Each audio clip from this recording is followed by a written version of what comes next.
السلام عليكم. لا تنسوا الإعجاب بالفيديو والاشتراك في القناة.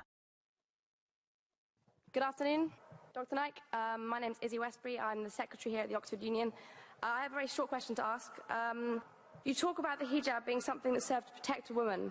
Surely it's extremely patronising and degrading to prevent a woman from making that decision for herself. How could you answer that? What's the question, sister? I said, in your speech, you talk about the hijab being something that serves to protect a woman. But how is it not extremely patronising and degrading in not allowing the woman to make that decision herself? Sister posed a very good question, that when I say that hijab is required for a woman, isn't it not degrading for the woman to patronize it? Isn't it degrading? If you read the Quran and Islam has prescribed hijab. That means the woman should be covered. The only part that can be seen are the face and the hands up to the wrist. This is for the modesty. And it is not only mentioned in the Quran, it is also mentioned in the Bible. If you read the Bible in the 1 Timothy, chapter number 2, verse number 9, it says that women should be dressed up with shamefacedness. They should be dressed up with sobriety and should not wear braided hair or gold or pearls.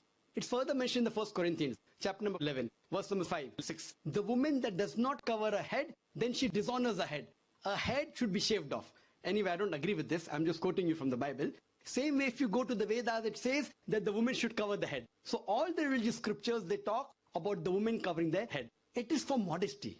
It is not to degrade the woman. And if you analyze, there was allegation made against me saying that Dr. ذاكر Naik says that if they don't wear hijab, you know, that if you wear Western clothes, there are chances the woman will be raped. It is a misquotation again. What I said, that if women wear revealing clothes, they have more chances of being raped. What I was doing, the same newspaper, Sunday Times, which spoke against me 1 year before, on the March of 9th, 2009, Sunday Times carried an article. In Britain, 1 out of 7 feel that the women who wear sexy revealing clothes, she should be hit. I'm sorry, I don't agree with it. This is the statistics that was given in the Sunday Times on the 9th of March 2009, that in Britain, 1 out of 7 Britishers believe that the women who wear revealing and sexy clothes should be hit. I disagree with this.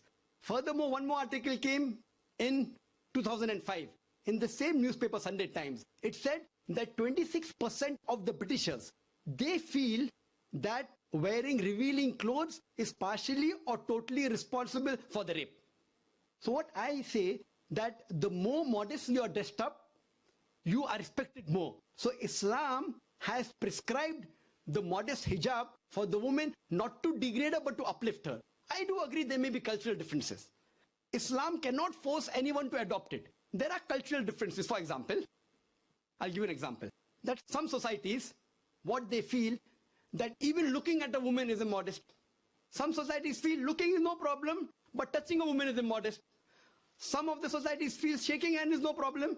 Some societies feel kissing no problem. Some societies feel doing anything as long as both agree is no problem. Different societies and different cultures have got different rules and regulations. When I went to America, while I was giving a talk, one of the Americans told me, "You Eastern women, you're immodest." I was shocked. So I said, "Why do you call the Eastern women immodest?" He told me, "You Eastern women, you expose your belly." So in America and Western country, exposing belly is immodesty. In India, exposing belly is not immodesty, wearing shorts is immodesty. So what I've realized, sister, there's different culture, there's different system. Islam cannot force anyone to adopt. It's clearly mentioned in the Quran in Surah Baqarah, chapter number 2, verse number 256, La ikraha fid din, there is no compulsion in religion. But if some women want to adopt the hijab because they feel modest and they feel respected, I feel no other woman should disagree. And when I've been to UK, I've seen hundreds and thousands of women who do cover their hair and who feel that they are uplifted because of this modesty. Hope that answers the question.